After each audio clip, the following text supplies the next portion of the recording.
Cooper Flagg is fabulous, but what else can we make of Duke dismantling a bad Hokies team? And how close is Duke to their ceiling? Find out next on Locked On Blue Devils.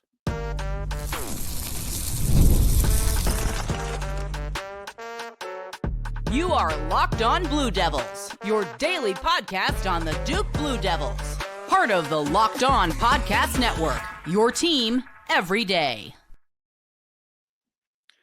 Hello and welcome into Locked On Blue Devils. I'm Leif Thulin. I'm not a host of Locked On Blue Devils, but I'm excited to be here. I'm a credentialed NBA draft analyst, host of Locked On NBA Big Board. So I'll be talking a lot about your guys' dudes, Cooper Flagg, many others all year. Contributor on Locked On Jazz, contributor on Locked On College Basketball. And my tagline on NBA Big Board given to me by Rafael Barlow is the guy who watches more college basketball than anyone else. And I try to live up to that. So I am excited to give your rabid fan base my thoughts on Duke and about this game in specific in Virginia Tech, but also my thoughts on Duke in the long term. I've been itching to share on any platform, and I got the chance here. So while you're at it, check out college basketball's new Saturday night recaps we're launching and your Duke Blue Devils we talked about all the time on that show. And with that, thanks for making Locked On Blue Devils your first listen each and every day, part of the Locked On Podcast Network, your team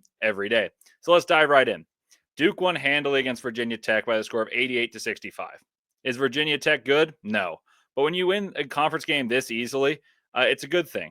But that brings me to the nitpicky thing of that we can only do simply because Duke is really, really good. And I'll talk about how good I think Duke is in the long term later in this episode. But here are my takeaways for tonight's game in specific against Virginia Tech. Firstly, Cooper Flagg is a PTPer, a diaper dandy, the elevator, whatever else the great Dick Vitale would call him. A PTPer, a diaper dandy, the elevator man. All that stuff that that Dickie V says applies, and maybe then some. Flagg, from the counting stat perspective, had 24 points, 6 assists, 3 boards, 4 steals, and that was on 9 of 14 shooting. It was like it felt like he could have done more if he wanted to. And at times he was carrying Duke. And that doesn't even begin to remotely tell the story of how great he was in this game, in my opinion. And maybe this is the best way to describe it. My friend, who's a Duke diehard fan, has been talking to me about Duke since we've been 10 years old. Flagg, as my friend put it, says he looks like he's been coached by Greg Popovich since the age of 9. My friend said this facetiously, but as a diehard Duke fan who's seen all the players that you guys have seen, I'm sure he meant it in sincerity, especially since like Zion Williamson came through. We saw Jason Tatum, all these guys, but none of them quite had the ability to make the right plays the way that Cooper Flagg has innately. And I know he's not 17 anymore, but at such a young age. Flagg was keeping Duke afloat in the beginning. You never thought Duke was going to lose this game, but they didn't start particularly well. He was scoring efficiently while the rest of the team really struggled to shoot the ball, to the tune of Flagg starting 5 of 6 from the field, and the rest of the team shooting 2 of 13 at one juncture. It did not cost Duke whatsoever against Virginia Tech, and it may not actually happen that often against what I see as a very weak ACC, but Duke has larger aspirations than that, and so you can afford to nitpick. Flagg could have, and I think it would have been okay if he continued to shoot, even to the point of forcing, but it continued to make the optimal play each and every time, which impressed me tremendously. His numbers are gaudy against the best teams in the country, averaging 22 and 11 against top 10 opponents while at 17 years old. And now I know he's 18, but he was 17 then. And yet that still undervalues what he does on the court for Duke, as he's the best creator on offense and an excellent defender and one of the top 5 on offense and defense in the entire country. So let's talk about the defense. That's point number 2. Duke defensively is excellent, no doubt about it. Coming into this game against the Hokies, the defensive rating was 87.8, which was just 0.1 behind Houston, who surpassed Duke for number 1 overall on defense on KenPom. That means they give up that many points, 87.8 points per 100 possessions. That's sensational and all, but Shire implemented a new defensive approach, and that's what I want to tell you guys about. And it's against the turnover-prone Virginia Tech side, but it's still important to talk about. Duke pressured a lot, and they were still exceptional in the half-court defense.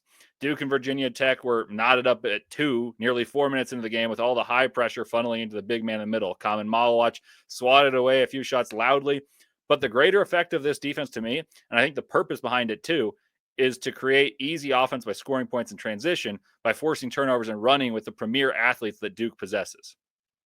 Shire must have said as much to the broadcasters in meetings, because the broadcasters on ACC Network said Shire mentioned that the numbers say we're good, but we can be great on defense, and that's how, creating turnovers. Duke, as a result, scored 18 points off of turnovers. Mind you, Virginia Tech, once again, is not very good at all, but mission accomplished considering Duke was not great offensively tonight at the start. Duke's defense was good enough to I'll rephrase that actually. Duke's defense is good enough. Doesn't matter if it's Virginia Tech or it doesn't matter who it's against. Duke's defense is good enough to win just about any night. Duke can win any game with their defense alone, but it cannot do so all of the time. It can do it in any one game against any team in the country, but it can't do so all of the time. So if Duke reaches the levels they want to reach, they got to find a way to create easier possessions for their offense to make them even a better team, because their offense is not shabby whatsoever. And we'll talk about that as well. And getting easy baskets, and that helps, but their defensive backbone of half-court defense is also excellent. They make you work for the entire 30 seconds. Another thought as a Duke outsider, you diehard Duke fans may take for granted, but I feel like is noticeable, is Coach K for years would switch up the defense and implement new defensive schemes during Christmas break, and Shire seems to be following in those footsteps. And it actually reminds me of how Zion Williamson's 2018, 2019 team played defense with a pressuring point guard. It was Trey Jones back then, picking up full court, trying to make the teams uncomfortable, speed them up. And then they had a premier athlete in Zion Williamson to play free safety and steal the ball on passes that they forced based on traps and just the ability to pressure that Trey Jones possessed as a Defensive Player of the Year candidate in those years, as well as ACC Player of the Year and Defensive Player of the Year the following. They had the premier athlete in Zion. The guy that is Zion in this equation is Cooper Flagg. That's Cooper Flagg. And they also have someone to clean up everything on the back end, and Kaman Malach, as well as a guy in Malik Brown who may be even more disruptive than either of the two guys I mentioned previously. So there are going to be teams that handle it better and create more possessions and more easy offense. There's going to be teams that handle it better and don't allow for that easy offense in the form of transition points, but it still creates an uncomfortability, and you have to score against that set defense. And Duke can take that risk by pressuring more against those teams and still not get burned because of how great their defense is anyway. And then when you get those 3 points, it's gravy. All right, let's talk a little bit about offense. Enough of defense right now. Let's talk about offense as my third takeaway. Duke shot a lot of threes. That's nothing new. You guys know that. I know that. And the percentage became respectable. But Duke began 5 of 19 from 3 in the first half, and that includes a few late in the half that make that number look better. Duke has good shooters, and I want to preface that because I'm going to talk about shooting throughout this.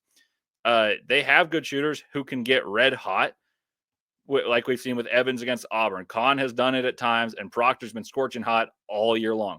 But Duke shoots so many threes, and I wonder if there's such a thing as shooting too many. I know that's anti-analytics, and I'm not a boomer in this. I love college and NBA basketball. Analytics matter, but so does this.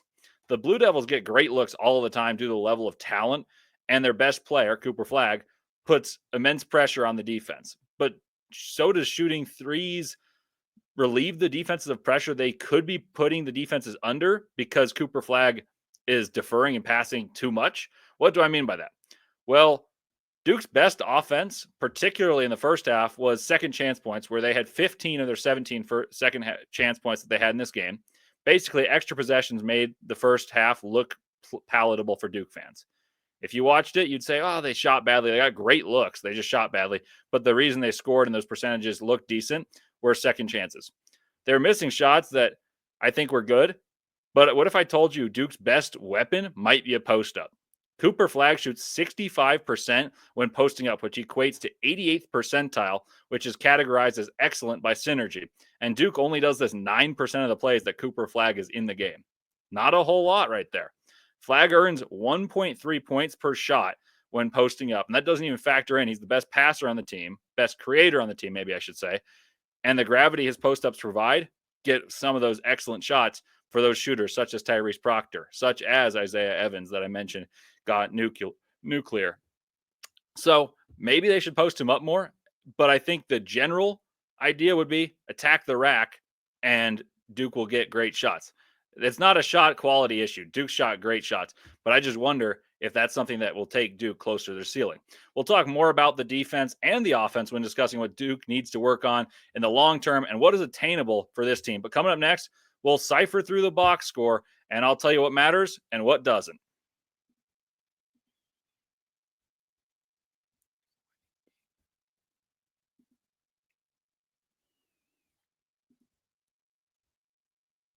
Attending the new 12-team college football playoff is an incredible experience that brings fans together like never before. I remember the excitement of past playoff games and can't wait to make new memories with the updated format and the extra teams involved.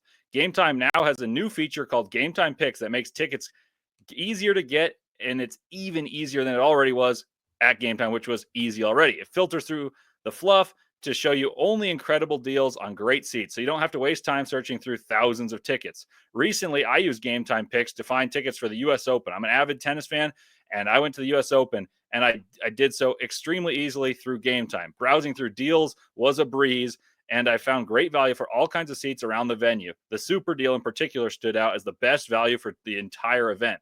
I love that I could see all the seat views before buying, and that app shows the total cost up front with no surprise fees at checkout. Plus, the on-time ticket delivery and lowest price guarantee gave me complete peace of mind. Take the guesswork out of buying tickets with Game Time. Download the Game Time app and create an account and use code Locked On College for $20 off your first purchase. Terms apply. Again, create an account and redeem code LOCKEDONCOLLEGE for $20 off. Download Game Time today. Last minute tickets, lowest price guaranteed.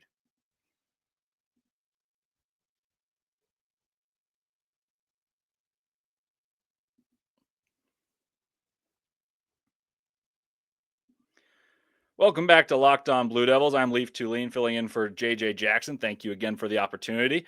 So, in the first segment, we discussed the on-court stuff that I noticed in this game and what Duke was doing schematically.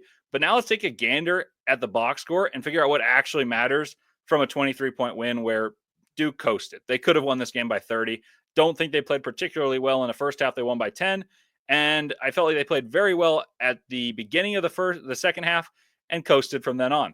I got one thing in particular, and I'm not sure how this will be seen by Duke fans, but I'd imagine many have voiced it.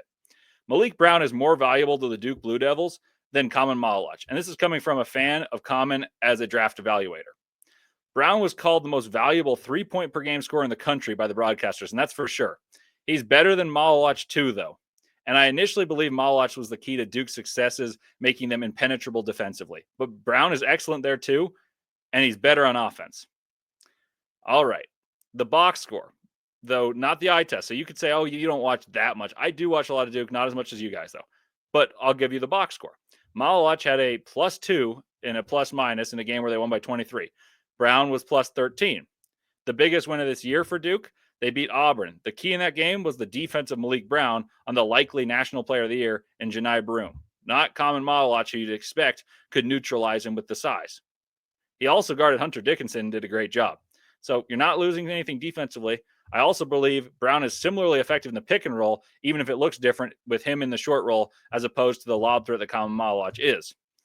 Now, the second observation is also a big man-based observation. Patrick Nongba played meaningful minutes, and actually having the highest ± of the three bigs, meaning Malik Brown, Kaman Malawach, and Patrick Nongba, in the first half with a +9, where Brown was a +6 and Malawach was a +5. This is when the game was still hanging in the balance. Yeah, you never thought Duke was going to lose. I never did either.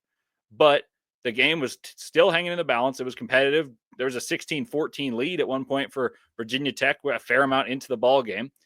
And Patrick Nongba checks in. You're like, wow, what's he doing coming in? And I haven't watched a ton of him. I'll be completely honest with Patrick Nongba. I knew who he was, played at Paula 6, excellent recruit. He's definitely a known commodity, but he's not someone you expected to fill in right then in that spot. And then they go on an 11-2 run. Now, on the other hand, see, that could be not a huge deal because he only played 6 minutes. He played 6 minutes, but they went on an 11-2 run while he was on the court. It's just something to notice because, you didn't know when those 6 minutes happened if you didn't watch the game, and this could be filling you in. It was an 11-2 run in the first half in which Duke extended their lead and actually, for the first time in the game, took control of the game. Now, let's talk about another interesting ± that likely reaffirms Sion James as the starting lineup to stay. James played 26 minutes and was a +21, accumulating 10 points, 11 boards to go along with his 2 assists. And in comparison to the opening lineups feature, they played Caleb Foster at the point guard, even next to Proctor and the head of Sion James.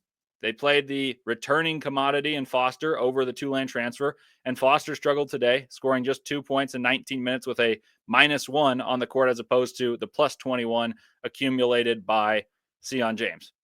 I know this is not an indictment on Foster nor Common Malach for that matter, but rather a way to say I believe the box scores will continue to tell you what your eyes see, that Malik Brown and Sion James are currently better and I think will be better for Duke throughout the entirety of the season. Experience pays, and those guys are really good players. It's not like they're just experienced players as opposed to 5 stars that are coming in and you're going to play the 5-star over the guy who's been a journeyman, not very good. These guys have been really, really good. Sion James was an excellent player at Tulane, and you guys know that. So Malik Brown's maybe the best defender in the country. So this is not an indictment on those guys, but affirming how good they are. And I just don't think there's much wiggle room now, as Sion James may have solidified himself as the starting point guard. Last box score nugget for you guys. Duke shot 11 of 29 from 3, which, as I mentioned, was maybe not the perfect storytelling of how well they shot the ball.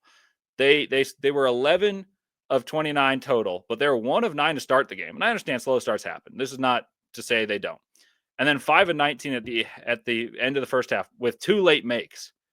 And the takeaway is who's making those threes. Flag hit 2 early in the game. He hit the first 2, and everyone else was missing great looks. Flag hit a 4-point play as well as another one early in the game. Proctor has been excellent all year, but only hit 1.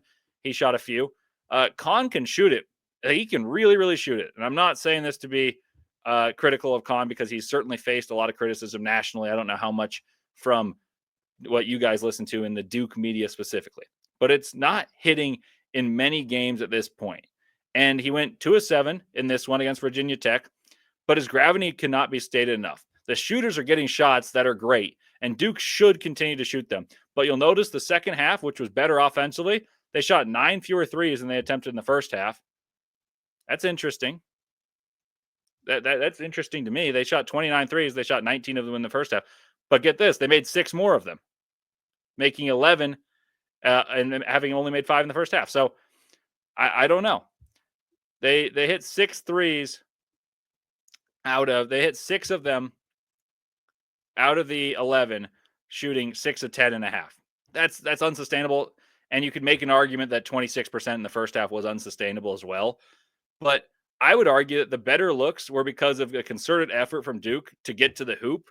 And I do want to specifically point out the worry that the shooting inconsistency, even though 38% is very solid in this game, Duke has had shooting slumps within games and then absolute explosions within games. It seems to be fire and ice. There needs to be a middle ground. One example would be Kentucky. Duke shot badly throughout the entire game. They could condense and bother Cooper Flag. And then another example would be against Auburn, who I think is the best team in the country, and Duke was right there with them. And Duke won the game. But the reason they won the game, along with Malik Brown's defense on Janai Broom, would be the shooting and absolute explosion of Isaiah Evans. So you get the red hot and the ice cold. Duke's consistency does worry me a little bit. And we're going to talk about that a little bit next. Kahn and Isaiah Evans serve as barometers for Duke's grand successes, and we'll discuss that next.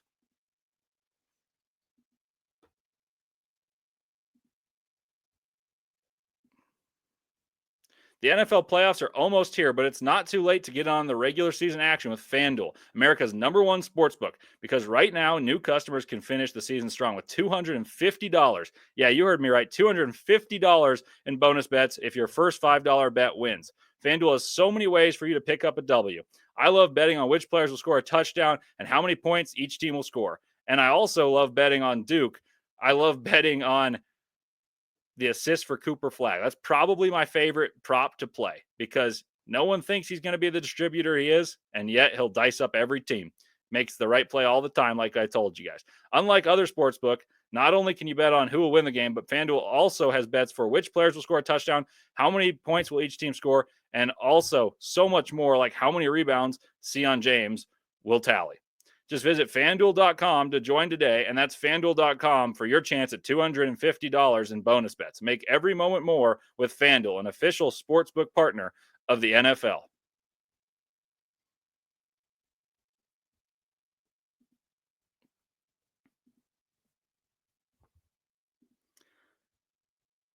All righty. Welcome back to the final segment of Locked On Blue Devils. Once again, I'm Leif Thulin, filling in for JJ Jackson. Excited to be here with you guys. The question is simple. How good is Duke, and how good can they be, and what are the keys to reaching that? Well, Duke is excellent. I'll answer that first question. Duke is excellent this year. In fact, after this game, Duke has a net rating of second in the country right now, behind Auburn, at plus 32.67, which is an adjusted efficiency margin. That tells you that they are way, way above average and even way, way above great. Their offensive rating is ninth in the country at 121, and their defensive rating moved down to third after this game, in which I thought they were experimenting and played well throughout most of it, to 88.3, just fractions behind Houston and Tennessee. The metric that everyone tosses around is if you're top 20 in both offense and defense, which Duke, once again, is ninth on offense and third defensively, then you can win a title. That's the baseline to being a contender. But I'll one up that. Duke at 32.67 is ahead of both the last two UConn teams that were juggernauts in the tournament, not playing a single-digit game the entirety of two tournaments. And at the same juncture, and so this is at the same juncture, they're not ahead of where UConn finished. And then they're also ahead of Kansas and many of the previous winners as well. So Auburn at this juncture is ahead of any team in Ken Palm's database that I could find.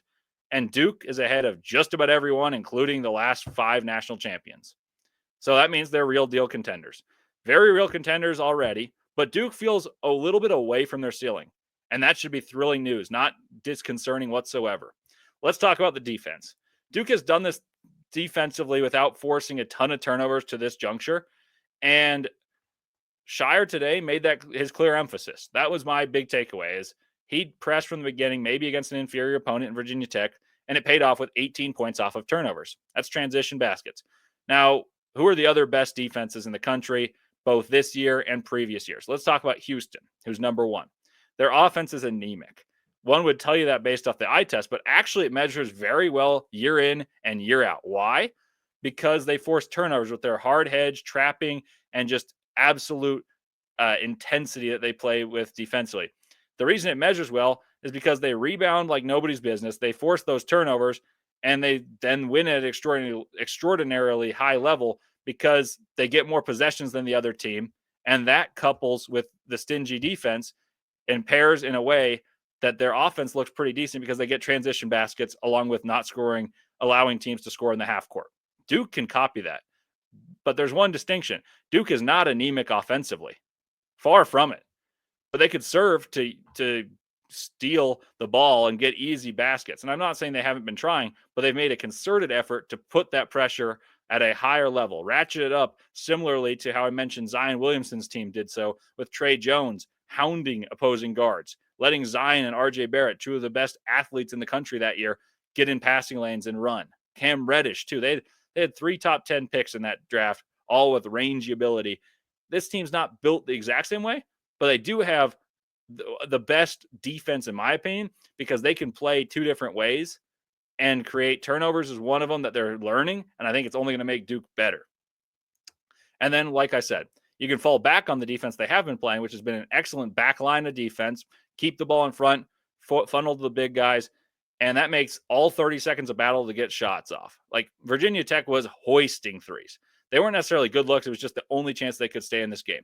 Duke shot badly at the beginning. It was a game for a while. As soon as Duke started shooting at all adequately, despite Virginia Tech's hoisting threes, it was not a competition, winning by 23 and could have won by more.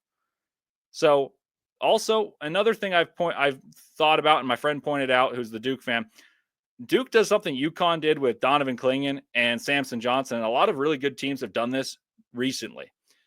Clingan and Johnson did it, and then Adama Sanogo and Donovan Clingan did it the year before. And that is defend pick and rolls completely differently depending on who's in, with similar levels of success. Brown, for instance, the way he covers pick and rolls is he switches everything, and he'll occasionally blitz and create havoc because he's able to blitz, and he's got the foot speed, ability to swiftly get back to the roll man after the low man tags the guy who's going to be the dunker. If the alley-oop is ran the way you want it, you're probably going to see the DeAndre Jordan dunk for Lob City here if Chris Paul's running, but that doesn't happen. You hedge really hard, you blitz, Malik Brown causes havoc. They have to throw it back to the top, and now they're trying to steal a guard, but wait, Malik Brown's there to take it away. So he does it that way. Now, Common Malach does it the completely opposite way, but it makes the most sense for him. Drop on just about everything with occasional hedges to throw a curveball. The reason you drop with him, he protects the rim at 7'2" and is great at it. And then you put Patrick Nongba, if you want to add him on here, he drops everything. So you played 3 defensive coverages with 3 different bigs.